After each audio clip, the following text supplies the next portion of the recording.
Berenice by Edgar Allan Poe. Dicebant mihi sodales, si sepulchrum amicae visitarem, coras meas aliquantulum fore levatas. Ibn Zayat. Misery is manifold. The wretchedness of earth is multiform. Overreaching the wide horizon as the rainbow, its hues are as various as the hues of that arch, as distinct, too, yet as intimately blended. Overreaching the wide horizon as the rainbow, how is it that from beauty I have derived a type of unloveliness, from the covenant of peace a simile of sorrow? But as, in ethics, evil is a consequence of good, so in fact out of joy is sorrow born. Either the memory of past bliss is the anguish of today, or the agonies which are have their origin in the ecstasies which might have been. My baptismal name is Egaeus. That of my family I will not mention. Yet there are no towers in the land more time-honored than my gloomy, gray, hereditary halls. Our line has been called a race of visionaries, and in many striking particulars, in the character of the family mansion, in the frescoes of the chief saloon, in the tapestries of the dormitories, in the chiseling of some buttresses in the armory, but more especially in the gallery of antique paintings, in the fashion of the library chamber, and lastly, in the very peculiar nature of the library's contents, there is more than sufficient evidence to warrant the belief. The recollections of my earliest years are connected with that chamber and with its volumes, of which latter I will say no more. Here died my mother. Herein was I born. But it is mere idleness to say that I had not lived before, that the soul has no previous existence. You deny it? Let us not argue the matter. Convinced myself, I seek not to convince. There is, however, a remembrance of aerial forms, of spiritual and meaning eyes, of sounds, musical yet sad, a remembrance which will not be excluded. A memory like a shadow, vague, variable, indefinite, unsteady, and like a shadow, too, in the impossibility of my getting rid of it while the sunlight of my reason shall exist. In that chamber was I born. Thus awaking from the long night of what seemed, but was not, nonentity, at once into the very regions of fairyland, into a palace of imagination, into the wild dominions of monastic thought and erudition. It is not singular that I gazed around me with a startled and ardent eye, that I loitered away my boyhood in books, and dissipated my youth in reverie. But it is singular that as years rolled away, and the noon of manhood found me still in the mansion of my fathers, it is wonderful what stagnation there fell upon the springs of my life. Wonderful how total an inversion took place in the character of my commonest thought. The realities of the world affected me as visions, and as visions only, while the wild ideas of the land of dreams became, in turn, not the material of my everyday existence, but in very deed that existence utterly and solely in itself. Berenice and I were cousins, and we grew up together in my paternal halls.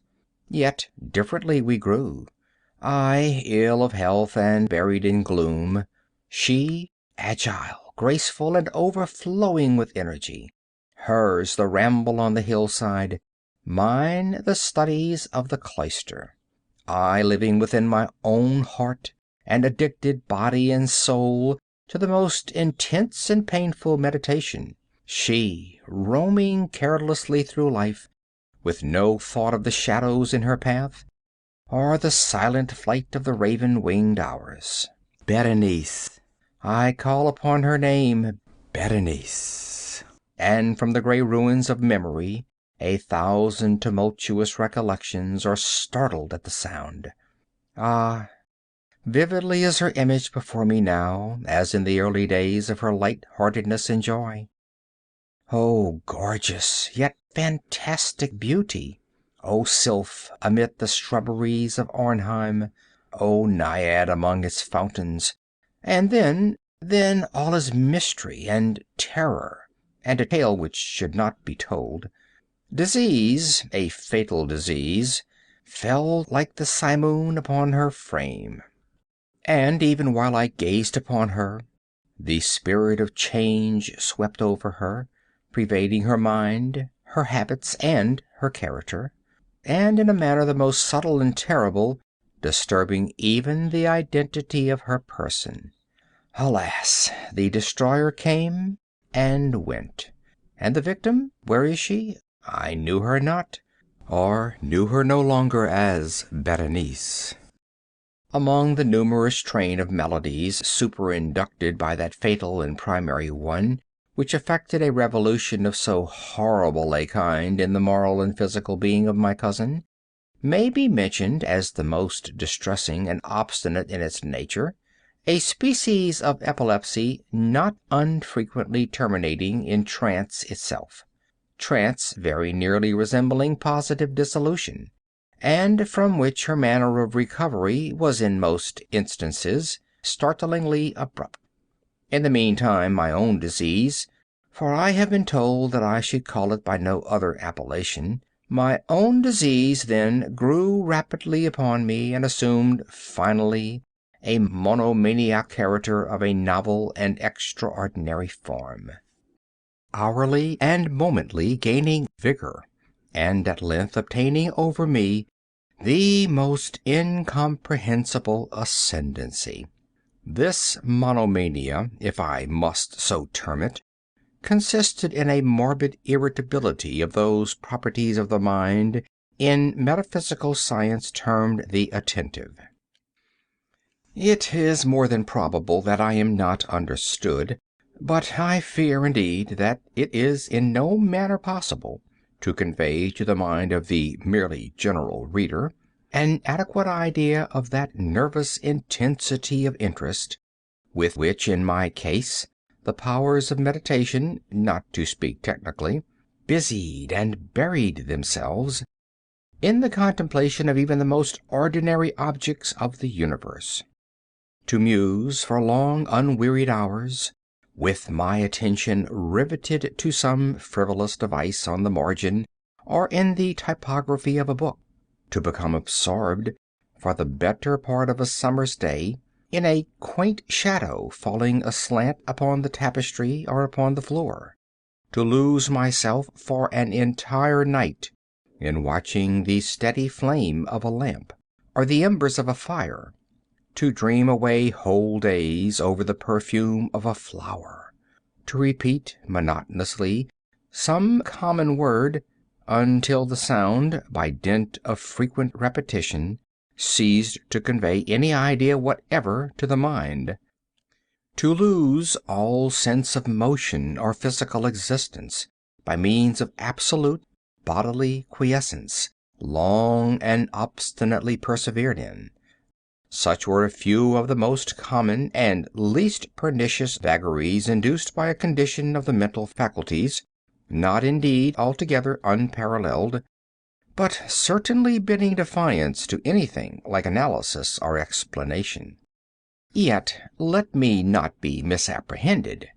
The undue, earnest, and morbid attention thus excited by objects in their own nature frivolous, must not be confounded in character with that ruminating propensity common to all mankind, and more especially indulged in by persons of ardent imagination.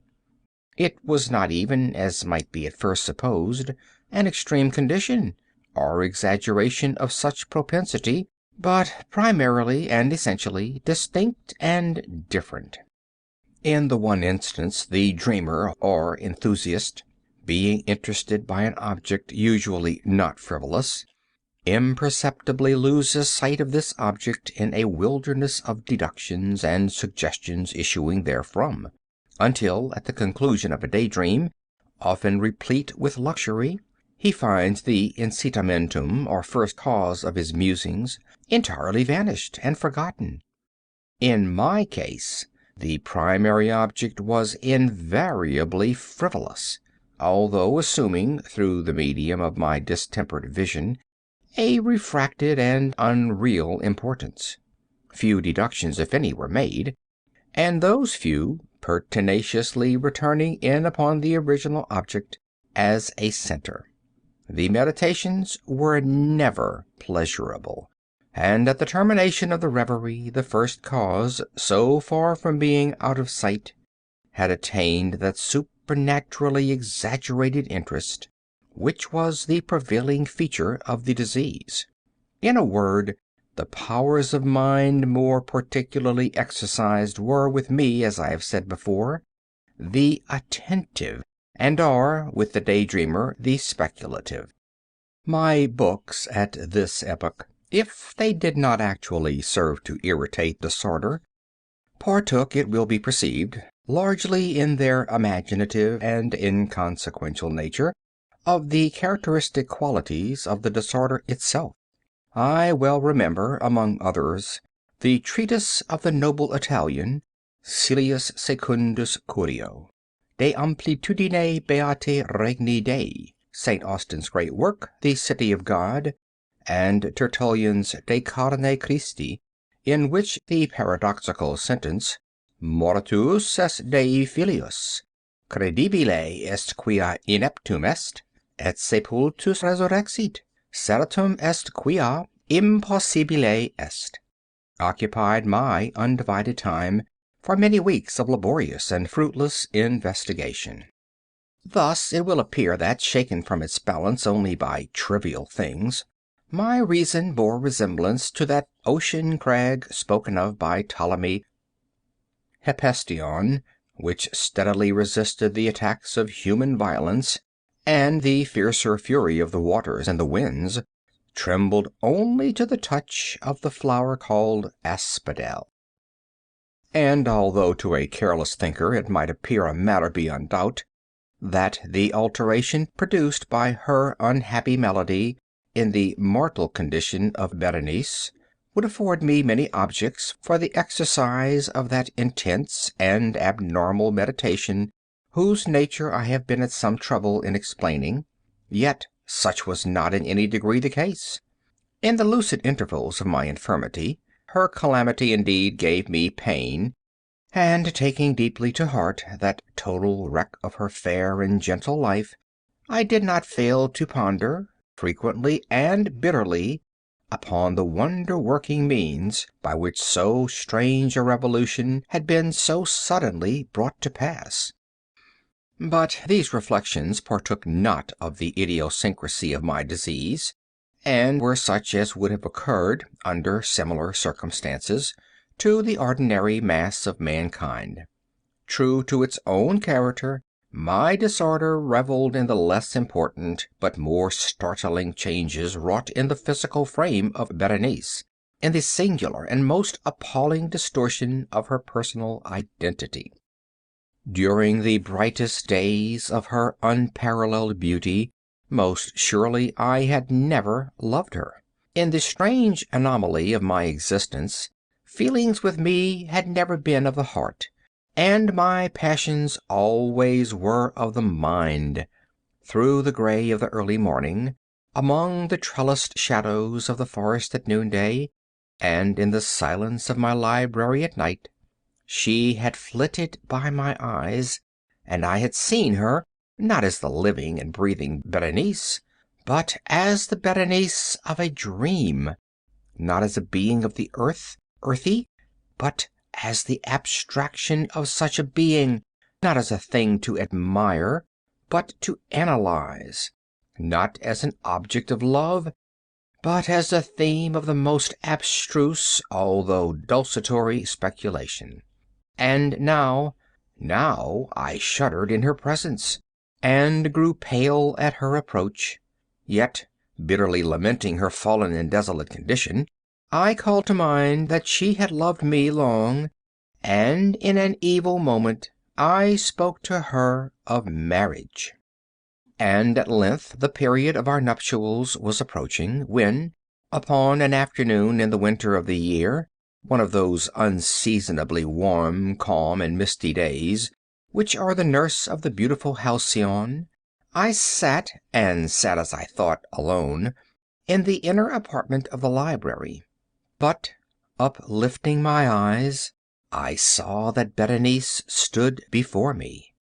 Was it my own excited imagination, or the misty influence of the atmosphere, or the uncertain twilight of the chamber, or the gray draperies which fell around her figure, that caused in it so vacillating and indistinct an outline? I could not tell. She spoke no word, and I, not for worlds would I have uttered a syllable. An icy chill ran through my frame. A sense of insufferable anxiety oppressed me. A consuming curiosity pervaded my soul, and sinking back upon the chair, I remained for some time breathless and motionless, with my eyes riveted upon her person. Alas, its emaciation was excessive, and not one vestige of the former being lurked in any single line of the contour. My burning glances at length fell upon the face. The forehead was high and very pale, and singularly placid, and the once jetty hair fell partially over it, and overshadowed the hollow temples with innumerable ringlets, now of a vivid yellow, and jarring discordantly in their fantastic character with the reigning melancholy of the countenance. The eyes were lifeless and lustreless, and seemingly pupilless, and I shrank involuntarily from their glassy stare to the contemplation of the thin and shrunken lips. They parted, and in a smile of peculiar meaning, the teeth of the changed Berenice disclosed themselves slowly to my view. Would to God that I had never beheld them, or that, having done so, I had died! The shutting of a door disturbed me, and, looking up, I found that my cousin had departed from the chamber. But from the disordered chamber of my brain had not, alas, departed, and would not be driven away, the white and ghastly spectrum of the teeth.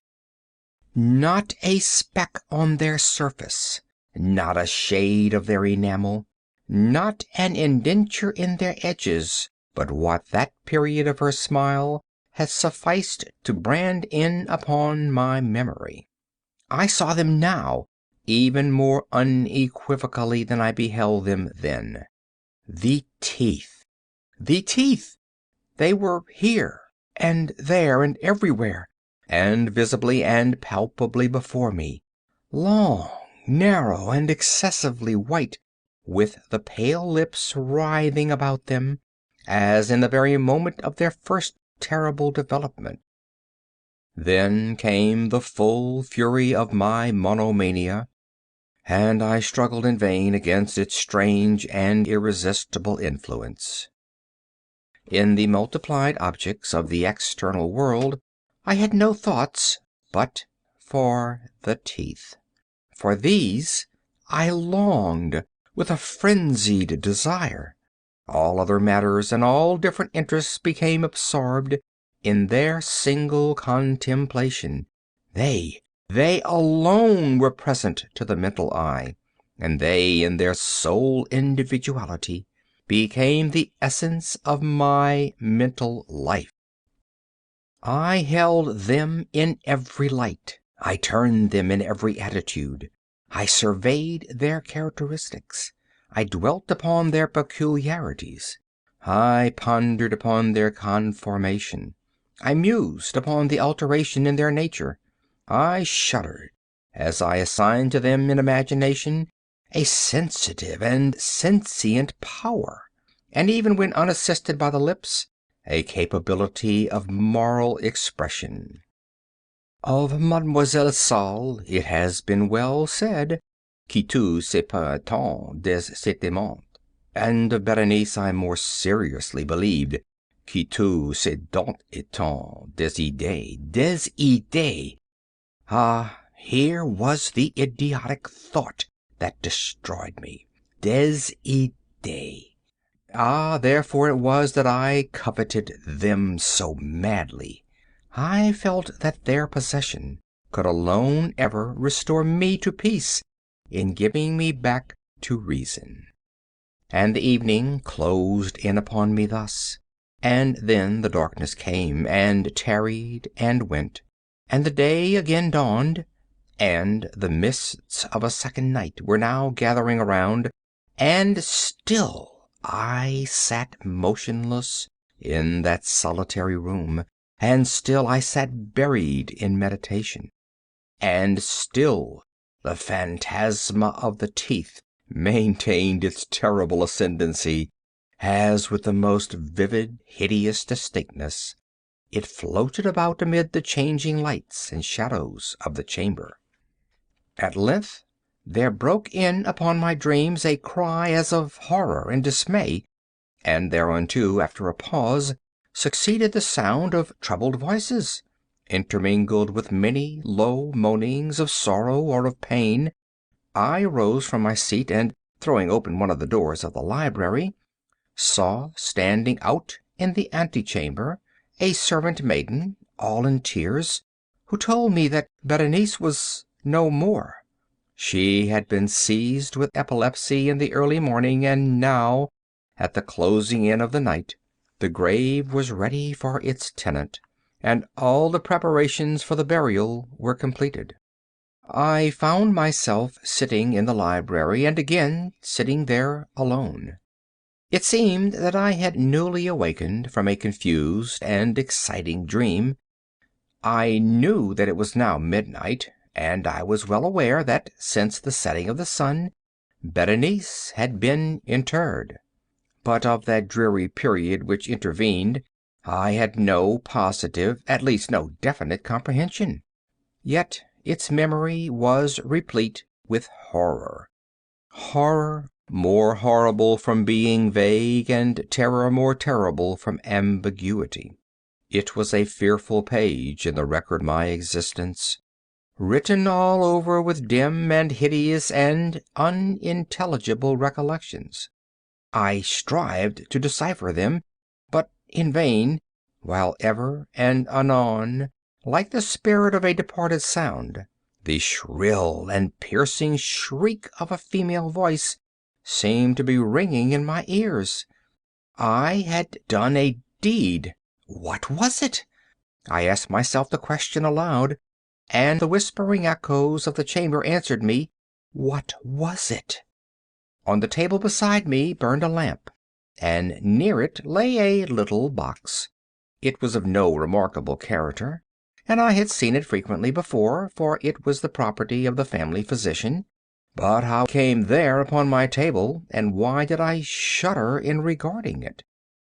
These things were in no manner to be accounted for, and my eyes at length dropped to the open pages of a book, and to a sentence underscored therein. The words were the singular but simple ones of the poet Ibn Zayat.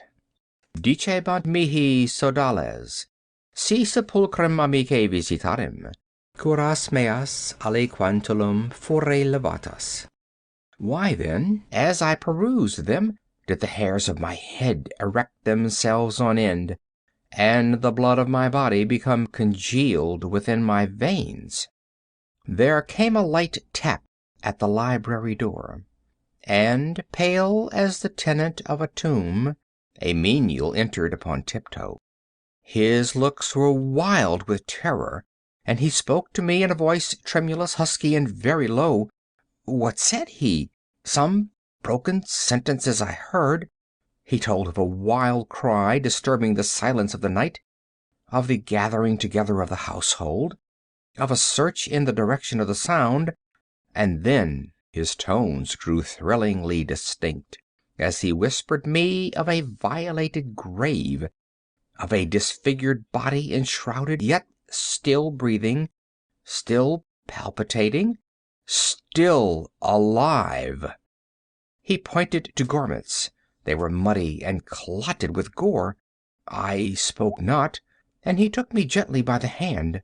It was indented with the impress of human nails. He directed my attention to some object against the wall. I looked at it for some minutes. It was a spade. With a shriek, I bounded to the table and grasped the box that lay upon it. But I could not force it open, and in my tremor it slipped from my hands and fell heavily and burst into pieces, and from it, with a rattling sound, there rolled out some instruments of dental surgery, intermingled with 32 small, white, and ivory-looking substances that were scattered to and fro about the floor. If you liked the video, put a like, subscribe to the channel, and click on the bell to not miss our new videos.